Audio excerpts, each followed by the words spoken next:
Bem-vindos aos tórridos domínios e a éter tenebres. Está um calor extremo aqui. Então são os tórridos domínios. Né? Eu estou retomando a resenha do livro O Universo em uma... Estou fazendo aqui mais uma... Não é retomando, né? Porque muitas resenhas estão paradas. Mas... fazendo aqui mais um capítulo do Universo em Hélio Droplet, Universo numa Gota de Hélio, do Zulovic, né? Que é realmente fantástico. Eu vou avançar um pouco aqui. Eu quero, peraí. Então, eu vou mudar a configuração da apresentação. Não é essa que eu quero. Nem é essa. É essa aqui. Então, eu estou assumindo a configuração da apresentação, sendo que eu esqueci de botar o banner. Vou botar o banner no meio da... banner rotatório no meio da apresentação. Então, vamos gerar um banner rotatório aqui. No meio da apresentação, com o universo numa gota de hélio. Deixa eu ver qual que é o capítulo.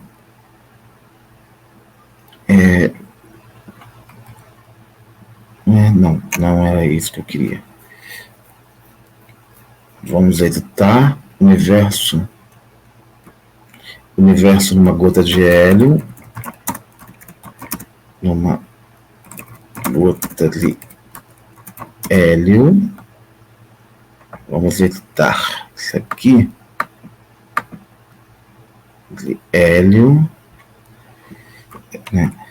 Capítulo é Física Microscópica de líquidos quânticos. Então, nós estamos...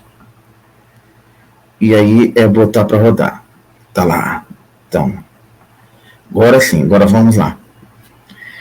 Bem, com essa parte meio making off do nosso vídeo, nosso aqui, o objetivo nosso aqui é discutir física e não é ficar fazendo firula, né?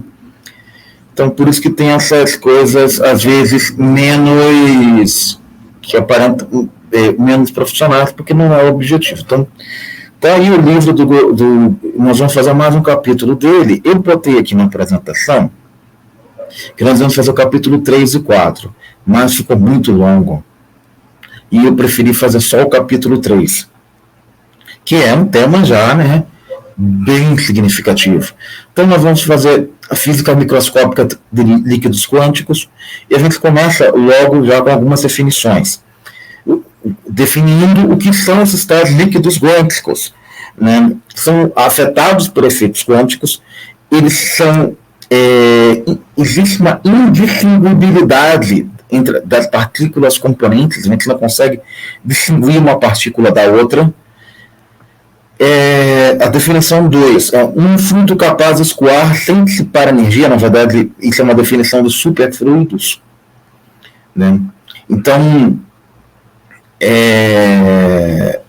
quando nós estamos lidando com um líquido do tipo Bose-Einstein, nós temos essas propriedades quânticas que eu havia definido.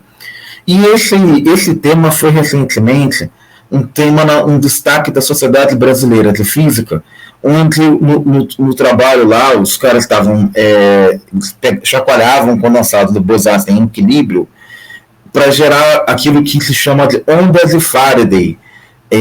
Então nós temos o condensado de Bose-Einstein em equilíbrio, a primeira figurinha, embaixo as tais ondas de Faraday, e depois das tais ondas de Faraday, a granulação do condensado de Bose-Einstein.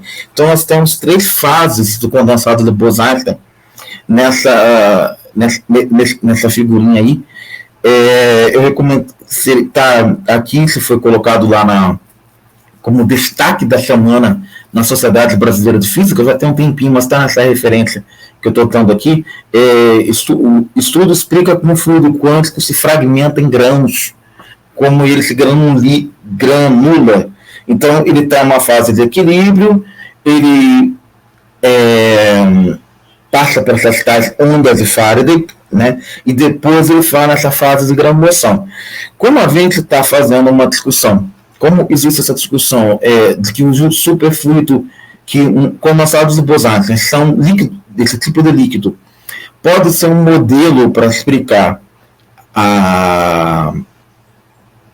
o vácuo quântico. O vácuo quântico ele tem propriedades de um líquido quântico, né? Então a gente pode estar conseguindo, com esse trabalho, entender como que ocorrem transições de fase nesse líquido e como que essas transições de fase no vácuo quântico poderiam ocorrer, de onde poderiam surgir partículas a partir do vácuo, né? Então, essa que é a importância desse trabalho sobre a granulação do condensado de bosons. As partículas poderiam ser uma granulação desse próprio condensado, desse próprio vácuo, né? E saiu aqui nesse trabalho, eu ainda não li o trabalho, só li o resumo, né? Parametric excitation of Bose-Einstein condensate from Faraday waves to granulation. Ou seja, é aquilo que eu tinha falado, né? É uma citação do condensado do Bose-Einstein, das ondas do Faraday até a granulação. Ou seja, você tem ondas se propagando, eu não vou definir o que são essas ondas de Faraday, vou deixar isso para uma outra situação, para um outro momento, não é esse o momento, mas esse material que nós vamos abordar aqui permite o entendimento desse trabalho, e como isso aqui é uma resenha, eu estou indicando que o entendimento desse capítulo permite uma abordagem, permite uma leitura mais embasada desse paper. Nós temos dois caminhos possíveis para abordar esse paper, né?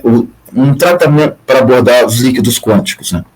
A gente pode fazer um tratamento totalmente microscópico, isso pode ser realizado por simulações numéricas, problemas de muitos corpos, ou por algumas faixas especiais de parâmetros de matéria de forma analítica, por exemplo, no limite de fraca interação entre partículas, né, quando as partículas estão fracamente interagentes. E tem um outro caminho, que é uma abordagem mais fenomenológica em termos de teorias efetivas. Que aí você está lidando com baixas frequências, né? E grandes comprimentos de onda, então são as teorias efetivas. Elas são assim, elas consideram uma faixa de atuação sem levarem um domínio de validade, né? Sem levar em conta o domínio todo um determinado domínio de validade. Então, a validade dessas teorias, nesse caso aqui, é para baixas frequências. Na teoria de Landau, o líquido de Fermi, Landau-Karatanov, né, são superfluidos tipo hélio. A teoria da elasticidade em sólidos, a teoria de Landau-Lifshutz, de ferromagnetismo e antiferromagnetismo, a teoria de London da supercondutividade. Essas teorias todas, no caso da matéria condensada, elas são teorias, são esse tipo de, isso que nós chamaríamos de teorias efetivas, né? Nesse sentido, eu mostro esse artigo aí da teoria de Leggett, eu não estou pronunciando corretamente, né? Que é uma teoria da dinâmica de spin em superfluidos e fermo-anisotrópicos, que é uma teoria efetiva, um modelo muito né? Um último exemplo de teoria efetiva que está relacionado com os interesses daqui da pesquisa que nós fazemos é a gravidade de Einstein. As teorias fenomenológicas efetivas da física da alta energia, que descrevem uma borda de baixa energia, enquanto a teoria do microscópio do vácuo quântico está ausente. A teoria também de Landau-Karatanov é uma teoria efetiva da gravidade, a teoria de dois fluidos, né? Então, esses são possíveis entendimentos daquilo que é uma teoria efetiva e desse cenário que esse capítulo está abordando. Ou seja, teorias efetivas são teorias que consideram um domínio de validade muito específico, naquele domínio elas são válidas, porém elas não consideram todo o de uma determinada grandeza, né? Como no caso dessas teorias que nós estamos lidando, para baixas, são válidas para baixas frequências, contudo, a gente não está lidando com uma teoria por range todo de frequências. Então, uma teoria fundamental, ela incorporaria a teoria efetiva no limite de baixas frequências, mas ela também seria... mas ela conseguiria entender o range inteiro, o intervalo inteiro de frequências, das possíveis frequências que a gente poderia ter. Então a gente escreve um operador hamiltoniano, onde nós temos um setor cinético e um setor de potencial, um setor de interação, né? A gente vai operar esse hamiltoniano numa função de onda. Bem, o setor de interação é o potencial de interação entre pares de partículas, por isso I e RJ, ó, a iésima partícula interagindo com a jésima partícula, então é uma interação entre vizinhos, o que nós estamos considerando. E numa segunda quantização, nós precisamos levar em conta, nessa interação, o número de partículas e o potencial químico, que é exatamente uma das reguladoras da conservação do número de partículas, né? Então nós temos esse hamiltoniano em segunda quantização, né? Que é o hamiltoniano da teoria de campo, da teoria quântica de campos. Nós temos aqui o psi-DAGA, ele opera como um operador criação, e o psi é um operador de destruição para campos fermiônicos. E assim nós definimos o número de partículas, né? Para esses operadores criação e destruição, perceba que esse número de partículas ele acaba tendo uma definição muito similar ao que a gente faz em algumas teorias para campos de massa, como se a gente estivesse dando uma massa para a partícula. Nesse sentido, o potencial quântico ele acaba, o potencial químico, ele acaba jogando um papel de inercial, né? Porque é como se você realmente estivesse tendo eu acabo tendo sempre um pensamento muito inercial por conta da forma como eu tento tratar com líquidos viscosos e da forma como a viscosidade se propaga em líquidos. Inclusive eu abordo isso no curso das atividades formativas de verão. Então, quando eu faço o número de partículas, acaba que na minha cabeça eu estou sempre com essa intenção, né, de perceber o potencial químico como uma possível fonte de inércia, né? Se você tem massa, você acaba introduzindo inércia. E aqui você está introduzindo o número de partículas, essa é a grandeza, que tem toda uma analogia com a massa, logo com a inércia. A gente vai agir nesse range aqui, nesse intervalo de validade, para temperaturas até 10 kelvins. Essa é o range de efetividade dessa teoria que nós estamos montando. Nesse sentido, nós vamos interagir com pares de partículas, como eu já tinha falado na interação, né? O número de partículas é uma grandeza conservada, né? E os pares, partícula e antipartículas, são criadas no vácuo da teoria. Então, nós sempre vamos ter um par partícula-antipartícula, por isso mesmo, aquele potencial interagência entre duas partículas, né? Que nós sempre temos um par partícula-antipartículas sendo criados. Como é uma partícula e uma antipartícula, nós mantemos o número de partículas preservado. A conservação é quebrada para um grande número de partículas. Então, quando a gente tem um número muito grande, a gente não tem mais a conservação do número de partículas. Essa simetria, assim, as simetrias em física são associadas diretamente a grandezas conservadas. Então, a conservação do número de partículas é uma simetria, e essa simetria é quebrada para um número muito alto de partículas. Então, nós não temos mais, nós passamos a ter uma transição de fase nesse sentido. E essa é uma diferença entre uma TQC relativística e líquidos quânticos. Na TQC relativística, ela não vai ter essa simetria quebrada. Então, nós temos simetria, como nós somos ali, nós vamos ter, então, simetrias microscópicas efetivas dessas teorias, né? Que nós escrevemos a partir desse hamiltoniano em segunda quantização. A simetria fundamental desse hamiltoniano é a simetria SO3, que está ligada, é aquela simetria que a gente expressa de forma intuitiva para os ângulos de Euler, né? Então, é uma simetria também ligada ao momento angular. E a simetria 1,1, que é a simetria que está relacionada à introdução de uma fase complexa, né? Então nós temos essa que está relacionada a um tipo de rotações, a um gerador de rotações. Nesse sentido, o número de partículas é o gerador de rotações e o alfa é o valor, um parâmetro constante, né? Quando a gente tem que esse alfa varia, nós temos uma nova simetria que é regulada por uma lagrangiana efetiva, que é essa aqui, que ela está diretamente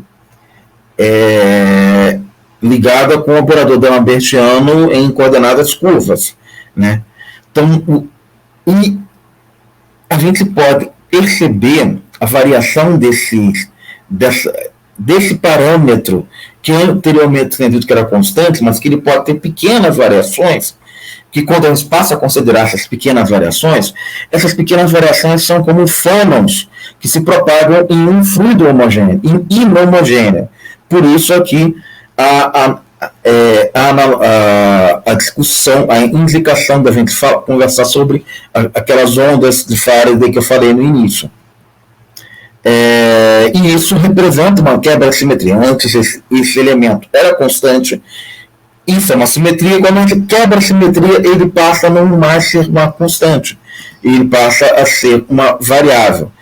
E associada a essa simetria, associada a esses fônons, nós temos uma métrica efetiva. E eu achei importante reproduzir ipsis literis essa frase que está aqui embaixo, que Gemini é uma métrica acústica efetiva, que ela vem das inhomogeneidades do líquido, né? E isso está ligado nesses trabalhos aí, onde nós temos um bom review, que é um trabalho do Barcelo e tal, em 2005, que é um trabalho que eu cito bastante, né? Então, essas quasi-partículas servem como partículas elementares para essas teorias efetivas em baixas energias, para essas teorias quânticas de campos em baixas energias. Elas representam um análogo da matéria. Eu já tinha dito isso, né? Com relação ao número de partículas. Assim, o tipo de teoria quântica de campos efetiva, a teoria interagente para Fermat e bósons, teoria quântica, né? Depende da universalidade da classe de baixas energias, no limite de baixas energias emergentes. Os fluidos de Fermi, os líquidos de Fermi normais, eles têm uma teoria efetiva que pode ser descrita por modos fermiônicos, uma dinâmica de Fermat a modos zeros. E essa a gente pode definir uma superfície de fermiônica com relação às interações coletivas com os campos bosônicos, né? Então, esses campos bosônicos da teoria de Landau de Fermat. Então, isso ele descreve muito bem o superfluido de hélio 3, para uma diferente classe para diferentes classes de universalidade. E esse negócio todo, ele contém bem. Fermas estão associados a uma tipo de simetria quiral, né? Uma simetria com um eixo preferido.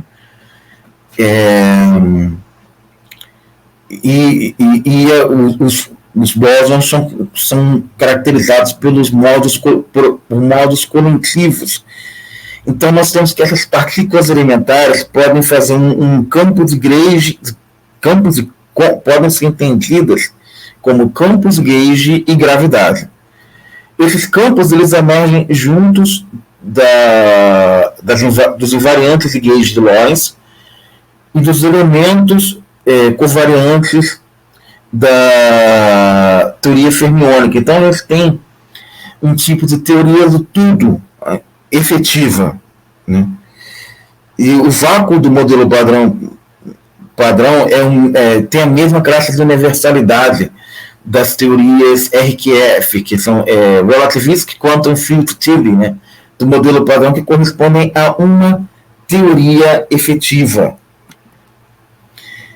E o que são essas tais classes de universalidade que eu estou falando aqui? Bem, eu não sou eu que estou falando, né? É o Volovic. O Volovic está falando, o que é isso? O entendimento do que são essas classes de universalidade é fundamental para entender esse trechinho do Volovic que eu resolvi, para não perder generalidade para esse estudo, que eu resolvi reproduzir ipsis literis, né? Na mecânica estatística, você tem uma classe de universalidade quando tem uma coleção de modelos matemáticos que compartilham um limite invariante de escala único sobre um processo de fluxo de grupo de renormalização. Então, ou seja, quando a gente tem uma invariância, quando você tem a escala da teoria, que seja as escalas de energia, as escalas, as grandezas da teoria propriamente, né? E elas são... E você tem um limite invariante dessas escalas quando você normaliza. Então, quando você faz aquele cutoff, você corta as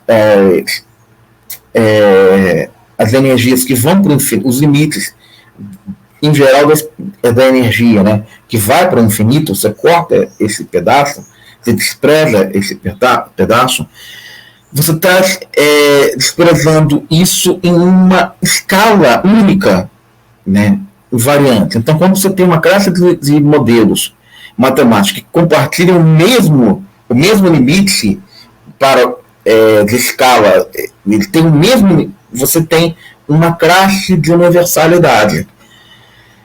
Isso aqui é muito importante para as teorias que eu lido, porque nós temos lá variações, no nosso caso, com variações de comprimento, variações na métrica, né, via teorias conformes.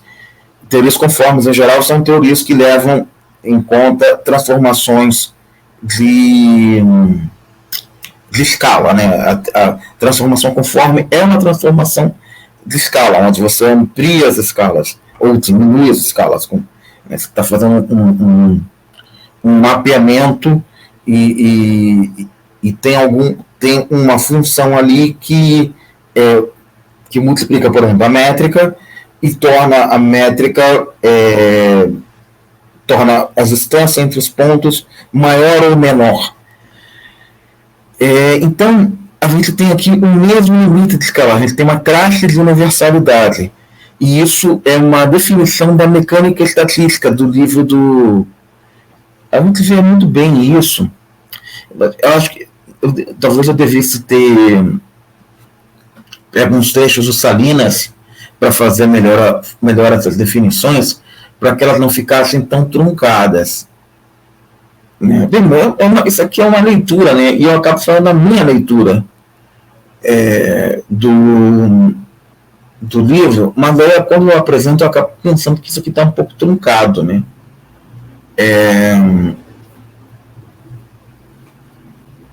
Eu acho que de repente eu devesse trazer do Salinas essas definições com mais rigor, para a gente poder entender bem o que seriam essas classes de equivalência. Eventualmente eu coloco alguma referência não são classes aqui, essas classes de universalidade. Eventualmente eu coloco alguma referência mais interessante sobre essas classes na descrição, ou ainda eu faço algum vídeo complementar para discutir essas classes, né, para discutir esse trechinho aqui, que eu achei que era importante ser discutido, que eu acho que não ficou tão legal assim. Eventualmente também numa outra resenha, por exemplo, do livro do Wang, que é um universo superfluido, isso acaba ficando mais claro. Eu posso estabelecer uma comparação, né, também, já que a política aqui, para entender esses livros, essa política, o método de estudo aqui é o método de estudo de resenha. Então, realmente, eu acho que isso aqui ficou, essa explicação dessa parte ficou bastante pouco satisfatória. Ela, para mim, ainda é uma parte desse livro, da compreensão desse livro, que ficou bastante obscura. Bem, toda teoria tem suas constantes fundamentais, né? E isso aqui que a gente está lidando seria uma teoria do tudo, porque é uma teoria que consegue trazer algum tipo de unificação, ainda que numa escala determinada, por isso uma teoria efetiva, uma unificação entre a gravidade e a física de partículas. Então isso seria uma teoria do tudo, né? Então a gente precisa fazer algumas definições. Primeiro, uma definição do que são esses potenciais, né? E aí a gente usa o potencial de Lennard Jones, que é um caso bem simples. Então a gente tem o primeiro termo ali que cai com 1 sobre R12, é um caroço repulsivo. Esse tipo de potencial é um potencial que a gente usa até em mecânica clássica. Então, um potencial que a gente estuda em mecânica clássica também, né? Ou seja, talvez, mais uma vez, eu devesse abrir, porque esse potencial, ele tem um caroço, abrir mais essa conta aqui, e não fazer só a coisa expositória, né? Talvez fazer o derivado do potencial, achar os pontos de equilíbrio, e essa coisa toda, que é o que a gente faz, em geral, num curso de mecânica clássica. Para poder perceber quem é o caroço repulsivo, né, em torno de que posição que o caroço repulsivo está em torno da posição R0 ali, e quando que ele é atrativo, né, porque a gente consegue fazer isso desenhando o gráfico, essa coisa toda, para esse tipo de potencial. Nessas teorias efetivas, nós temos algumas constantes efetivas, algumas constantes fundamentais para a teoria efetiva. Então, são constantes efetivas, são constantes fundamentais efetivas, porque elas não são constantes fundamentais de uma teoria fundamental, mas elas são fundamentais dentro desse limite que essa teoria se propõe a estabelecer. Então, nós estamos falando aqui da constante Planck, da permeabilidade elétrica do vácuo, do raio do caroço repulsivo e da massa. Sim. Então, a construção desse gráfico aí, que é o gráfico para o potencial do Lennard Jones, é exatamente isso que eu estava me referindo.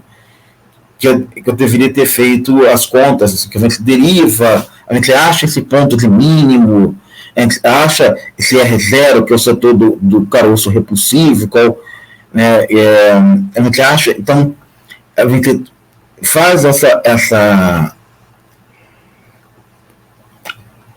como é que eu diria? A gente faz a gente abre a conta do que é esse potencial do Lennard Jones em mecânica clássica. Às vezes mecânica clássica 1, mecânica clássica 2, a gente trabalha bastante com esse potencial. E esse gráfico aí, quem já fez mecânica clássica deve estar reconhecendo ele, né? Mas, assim, mais uma vez, eu também acho que aqui, fazendo uma autocrítica, eu corri demais com essa discussão. Para mim parecia claro, mas eu percebo agora, quando eu li, né, que para quem ainda não leu, não deve estar parecendo claro essa conta. Então, Quem já fez muitas vezes essa conta do potencial de Leonard Jones não vai sentir dificuldade, mas é necessário encontrar esse ponto de mínimo, talvez para quem esteja encarando isso aqui pela primeira vez, né? O gás, então, eventualmente, eu acho que eu posso recomendar isso como um bom exercício para quem está tentando entender esse livro. Então, nós estamos interagindo aqui, lidando com o gás Bose-Einstein, que ele é fracamente interagente, tem poucas interações entre as suas componentes, então nosso potencial é bem fraco.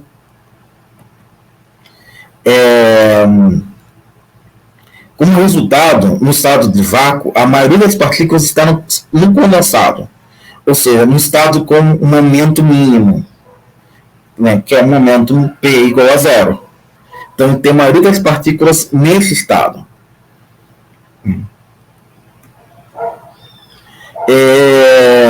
Como resultado, o estado do vácuo, a maioria das partículas está no condensado, já tinha falado isso. O vácuo como condensado de Bose é caracterizado pelo parâmetro de ordem escalar. O valor da expectativa, o valor esperado do vácuo, o valor da expectativa, é o VEV, né? Ele é diferente de zero para o operador da aniquilação de partículas. Nesse limite em que nós temos um momento igual a zero. Ou seja, se nós temos uma teoria em que o momento é igual a zero, no condensado de Bose-Einstein, a maioria das partículas se encontra nesse condensado. A maioria das partículas está indistinguível, morando nessa região onde o momento é zero. E, bem,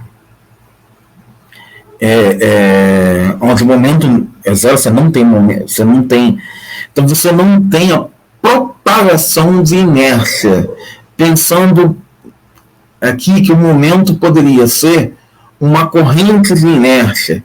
Então você não tem, nesse limite, você não tem propagação de inércia. Como é um líquido, mas você poderia dizer que, ou seja, são partículas são fracamente interagentes, se acaba tendo que uma coisa é consequência da outra, a fraca interação e a não propagação de inércia entre as partículas, né? A não propagação de momento entre as partículas. Por isso que o momento, por isso que o vácuo fica associado com o momento zero, né?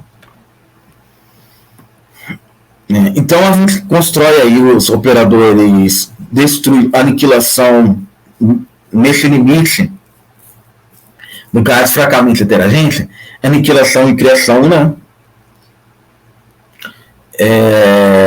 Onde N0 é menor do que o número total de partículas.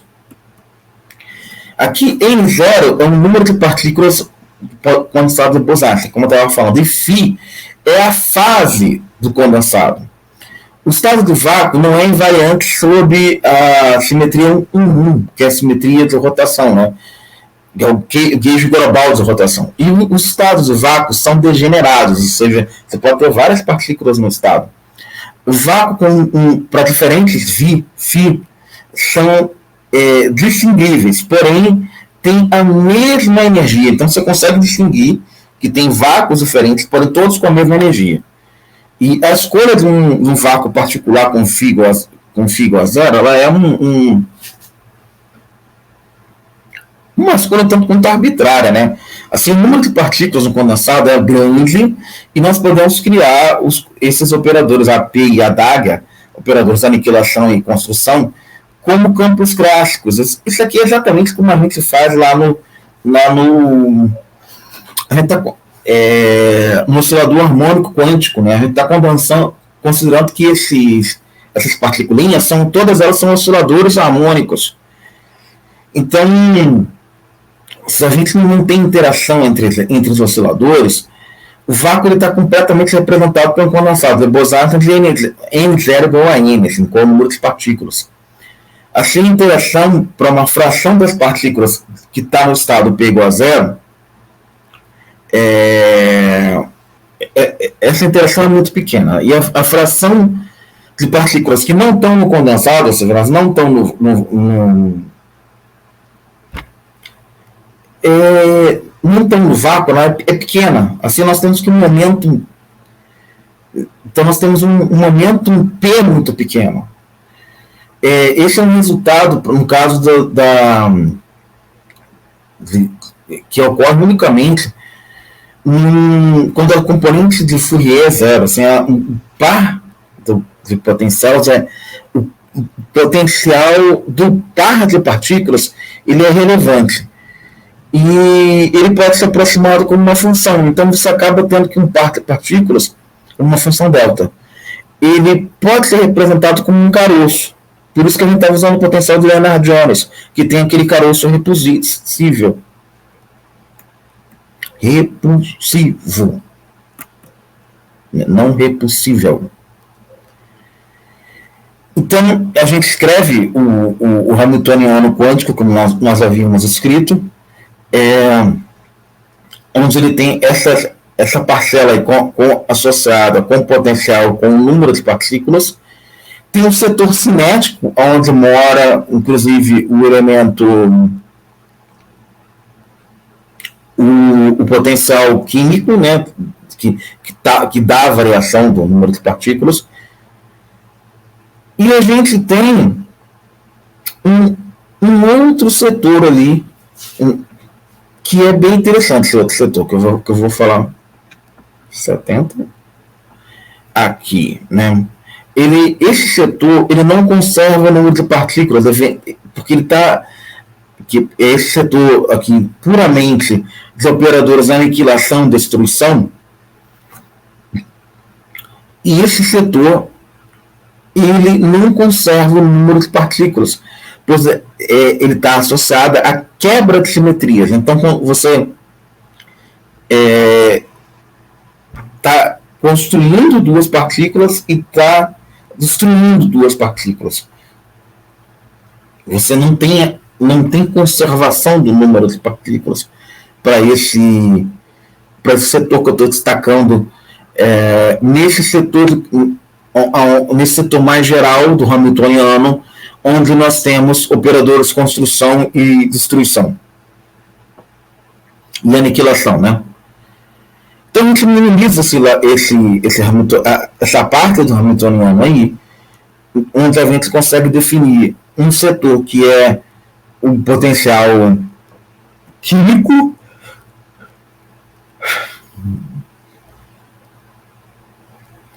e um Hamiltoniano para partículas que não estão no vácuo, né? Um Hamiltoniano para partículas que têm um momento diferente de zero. E esse Hamiltoniano P, aqui para partículas que têm um momento diferente de zero, que é o setor, esse setor que está acoplado. O potencial quântico com a aniquilação, construção, mais um momento. Esse cara me dá como que a inércia é criada e destruída, como que a massa é criada e destruída. Eu vou agora fazer uma pseudo-rotação, que é uma transformação de... Eu vou fazer uma transformação de Bogoliubov para mostrar pseudo-rotações. Então, eu tenho que o meu operador aniquilação e construção, eles obedecem a essa relação de comutação, e eu vou levar essa relação de comutação esses operadores num outro par de operadores via essas transformações que são chamadas as transformações de Bogoliubov, né? Ou seja, esse novo par construção e operação é uma combinação linear do par antigo construção e aniquilação. E onde esses coeficientes são operadores hermitianos. Então, nós temos as tais transformações que eu estou falando, as transformações de Bogoliubov, e aí a gente consegue escrever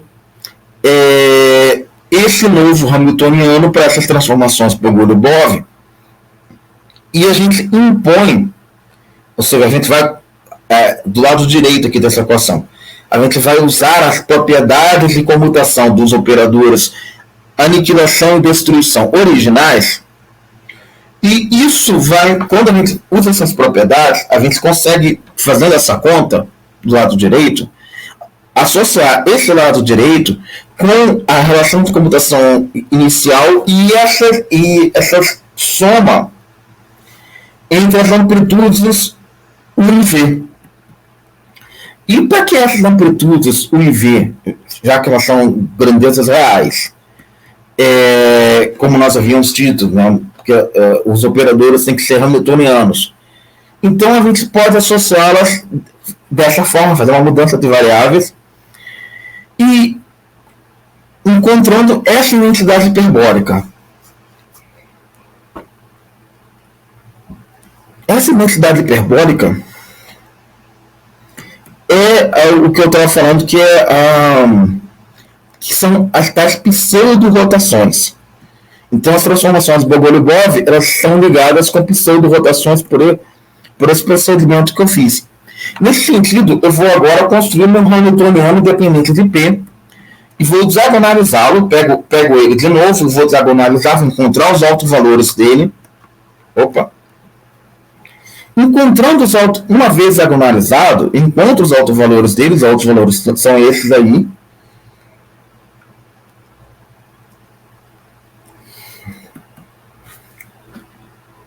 Temos aí os autovalores do operador hamiltoniano. E com isso, a gente pode passar a fazer uma extensão da teoria efetiva, saindo do limite fracamente interagente para um limite fortemente divergente. E onde as escalas de Lorentz são da mesma ordem que as escalas de comprimento da partícula. A zero ali é o comprimento, seria equivalente ao bife caminho médio entre duas partículas, né?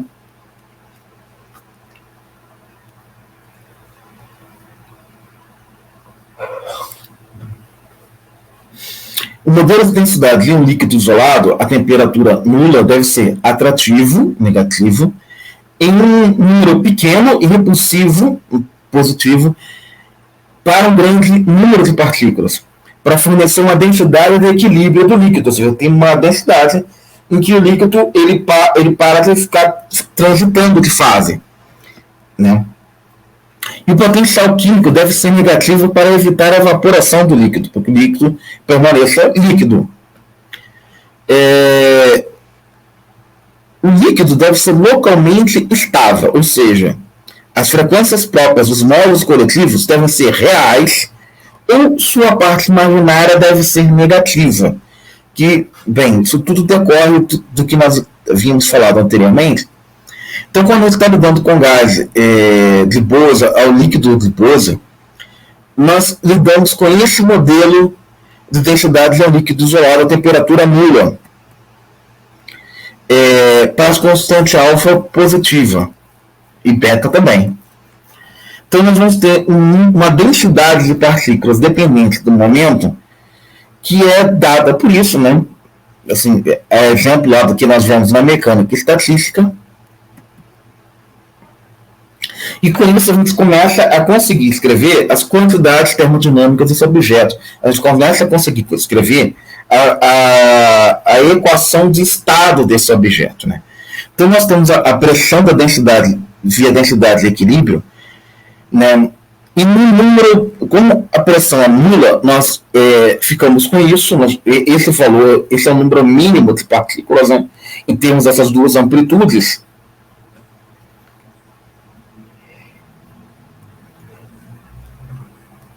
E essas condições são satisfeitas porque o potencial químico e a velocidade do som são a velocidade do som, o quadrado da velocidade do som é positiva e o potencial químico é negativo num espaço vazio. A gente ainda não é estabelecido isso, isso evita, como eu havia dito, o potencial químico sendo negativo evita a evaporação do líquido, e a velocidade do som sendo positiva, quadrado da velocidade do som sendo positiva, evita efeitos de granulação. Então, nesse sentido, nós temos que a pressão é igual a zero, e assim, a equação de estado acaba se anulando. Nós estamos lidando aqui com uma equação do estado do tipo constante cosmológica.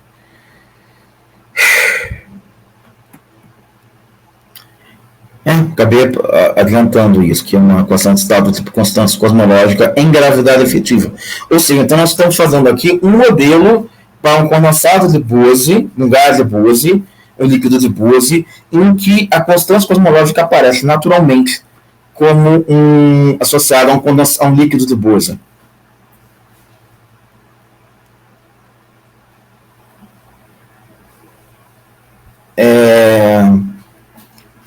A gente vai ter, nesse sentido, então, duas escalas de energia, que é a escala lorentziana e a escala planckiana, e a escala de energia quântica, em que a escala lorentziana vai estar ali na faixa de 30 kelvins e a outra escala de Planck na faixa de 5 kelvins. Quando a gente faz isso, a gente novamente diagonaliza o Hamiltoniano e ao fazer isso, a gente encontra uma simetria do tipo Special Unitary 1-1, né? Que essa simetria, ela preserva pseudo-rotações, tal como nós vimos. Por isso que nós temos, ou seja, nós estamos aqui vinculados com aquela transformação de Bogoliubov que nós havíamos dito. Então, por isso que a gente pode usar esses operadores, né? Essa transformação aqui corresponde a uma transformação de Bogoliubov, ou seja, uma transformação que respeita pseudo-rotações. Nesse sentido, a gente consegue escrever o Hamiltoniano nessa forma, onde nós temos essas fases não nulas.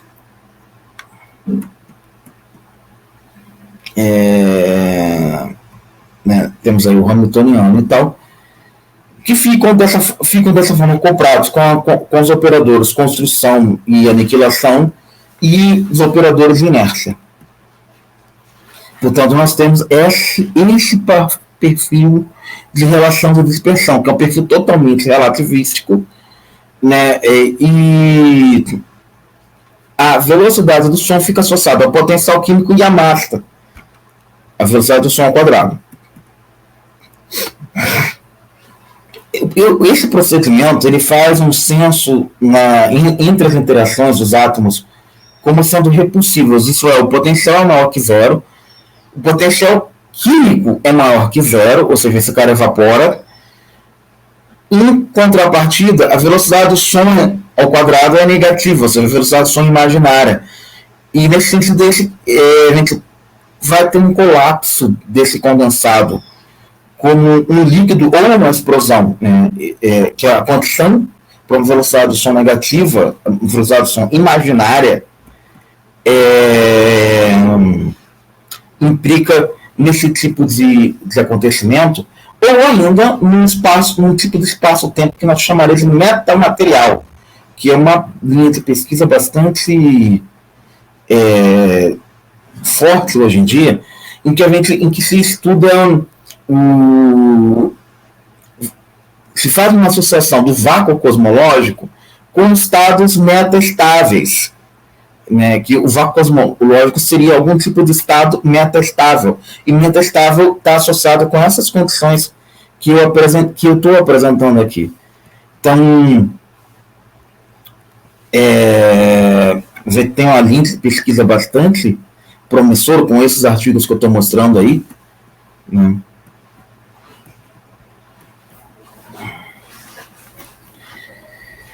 Em que a gente tem esse vácuo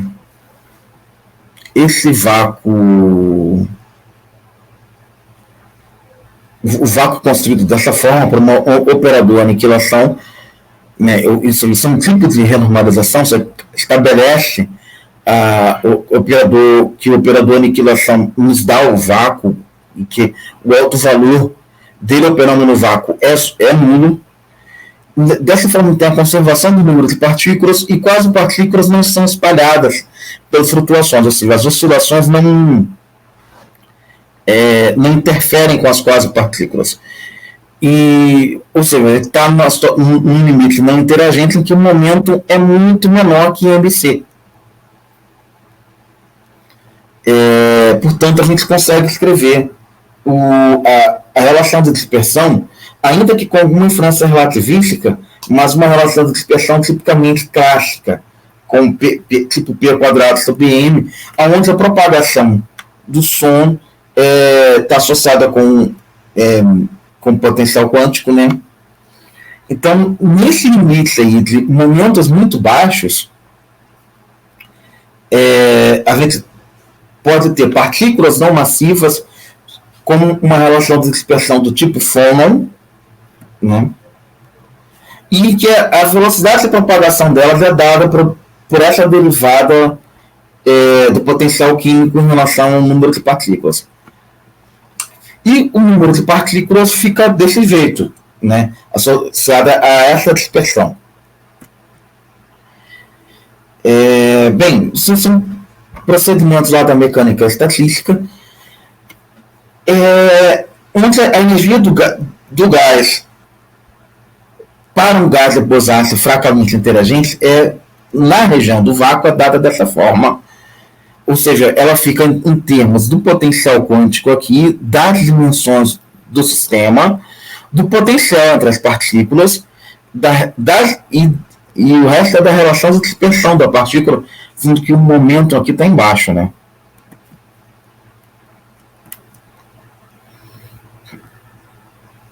Bem, esse é o último slide. Então, nós ficamos com o Hamiltoniano completamente escrito nessa forma. Não era o último, não.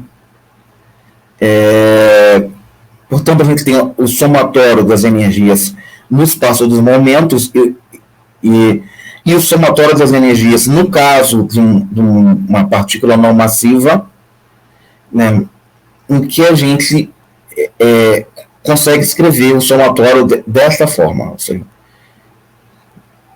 com elementos quantum e relativísticos ao mesmo tempo. Então, nós estamos fazendo uma teoria.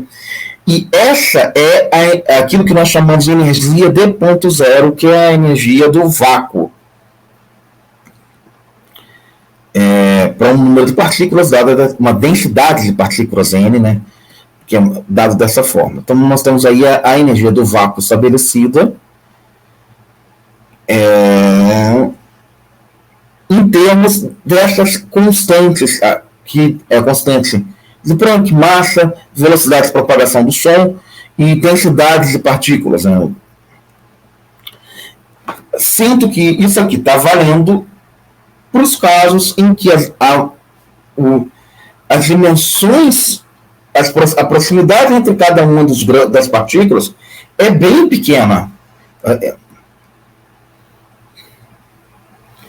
O A0, nesse caso, ele tem que estar, as dimensões interatômicas entre as partículas tem que estar nesse limite aí da densidade de partículas, né? Ou seja, nós temos um negócio bastante denso. E isso é trabalhado por esse paper do veneziano aqui e do Duffy, que é um paper de... quando é que foi que ele saiu? 2002, ele é bem antigo. Esse paper consiste de 3 artigos separados, um número de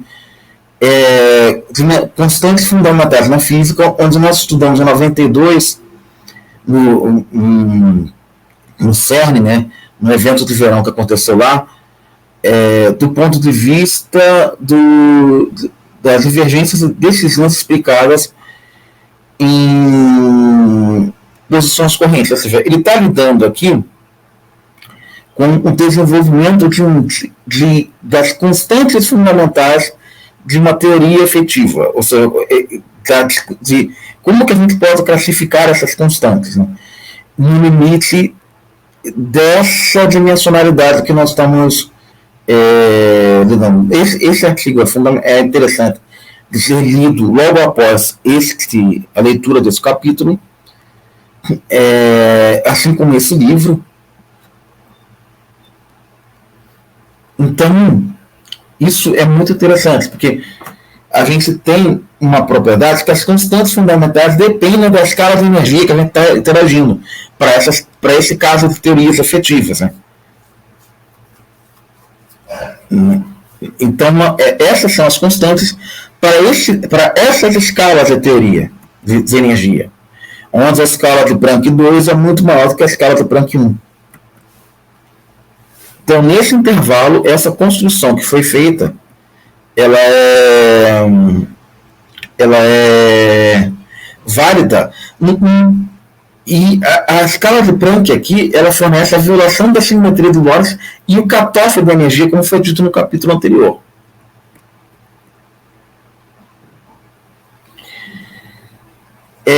E isso tudo estabelece, bem, tem um artigo que está tratando dessa métrica acústica, né, que é esse artigo aqui, que é uma métrica acústica associada à contribuição de energia do vácuo. Também é um artigo do Volovic de 2009, que merece ser lido, né, onde nós temos, onde a gente constrói uma parametrização do espaço de Minkowski como um par, pelo par de constantes da HC, e a energia de um corpo movendo-se livremente no limite de baixos momentos fica dado por essa métrica efetiva. Olha, isso é essa métrica. Então, quando nesse artigo a energia, a relação de dispersão é dada por isso, por essa combinação de momentos, né?